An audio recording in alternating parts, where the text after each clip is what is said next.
Some music review. Getting to This by Blodwyn Pig, released in 1970. Now, a little bit of history. Mick Abrahams was originally in Jethro Tull, and he was the guitarist on their debut album, This Was. Unfortunately, he had a falling out with Anderson, the leader of Tull, about how the band were going to evolve. Abrahams very much a blues enthusiast, and so he left and he formed Blodwyn Pig with Jack Lancaster, who was a saxophonist and flutist. Andy Pyle joined on bass, and Ron Berg completed the line on drums, and they released their debut album in 1969 called A Head Rings Out. I will get to review that one sometime in the new year, but this review is about Getting to This, the second album.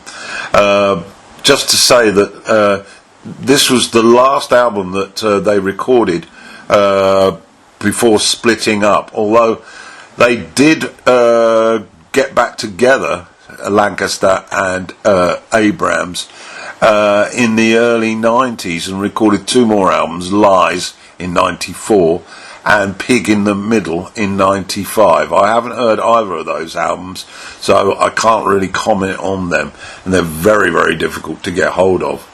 So let's get to Getting to This then. Track 1, Drive Me. Great rhythm and awesome horns from Lancaster, and of course Abrahams on vocal, and some really neat lead work, which then leads to Lancaster, who blows a solo out of the park. It's a really sharp opener and really reflected what a tight group they were in the rock blues category. Up next was variations on Nanos. There's some lovely bass-led melody on this, and it skips out at you. And mellow flute as well adds a touch of jazz to this classy second offering. Abraham's chunky chords and rolling lead is sparkling and as good as it gets.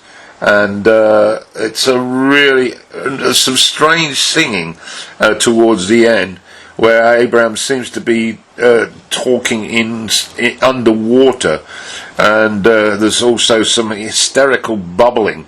Not quite sure what all that meant, but it was an impressive song.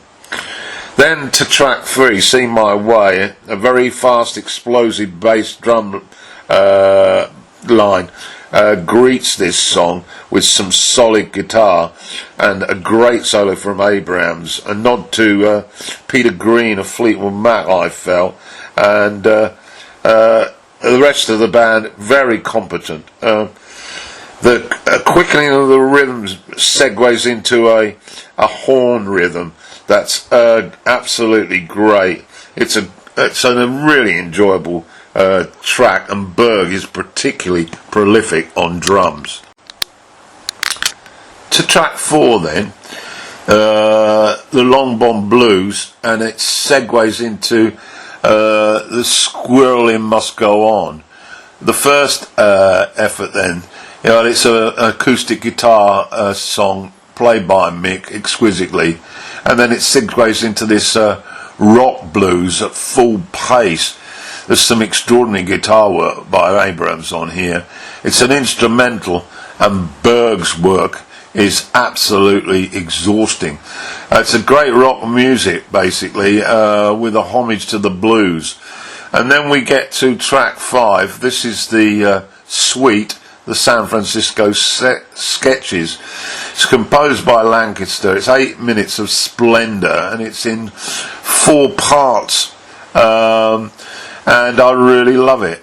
Part 1 is a sort of folky flute orientated intro, which then moves on to the gentle melody in part 2, where the sound of waves is used to create mood.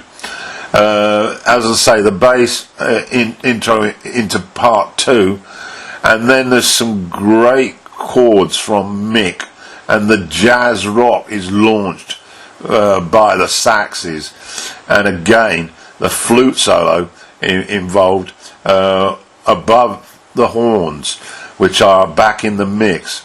It's a class act, and Mick's lead once again is tasteful, and the rhythm very jazzy, I thought. A sleek piano to add to the mix, courtesy of Graham Waller guesting on the album. Part 3, well, part 3 is certainly an interesting part of the harmonies. They're very depth, and the lyric points a picture of San Francisco once again. The pace quickens with Mick's wailing vocals, and it's then drowned out by the lead solo, which segues into the great horn solo and a matching bass rhythm. It's real lounge style jazz. And finally, part 4, the sax loads up before dovetailing into a hard driving blues rhythm, and then the piece phases out with orchestral percussion.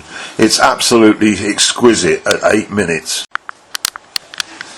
To track 6 then, Worry. This is a standard rock blues really, written by Pyle. Midsection from Mick is once again impressive. I just love his guitar style, and it leads into more horns. On to 7 then, Toys. This is a nice acoustic intro. Mick reminiscing about childhood, and the album starts to fall away a little bit after the San Francisco sketches. Track 8 is a cute reggae song, Tarazman, written by Berg, and it's a real oddity. It could have cropped up on a Desmond Decker record, or possibly Harry J and the All-Stars, but it's 1 minute 20, and it's an amusing little extra. And then we reach the conclusion, which is Send Your Son to Die, track 9. It's really a jazz rock bash, and the guitar rhythm rises, and the vocals are a little weak here, but Lancaster's impressive horns save the track. The guitar again nods to Grateful Dead's Garcia, I thought, and other West Coast bands of that era. So all in all, it's a pretty impressive follow-up. Their first album was great, and so was this. It became a surprise really that they folded after such a good start. I love this album, and I bought it very early on in my vinyl collection career. I bought it within a month of its release, so it was certainly in my first top 10 vinyl records bought, and I thoroughly recommended it. Mick Abrahams, of course, went on to a solo career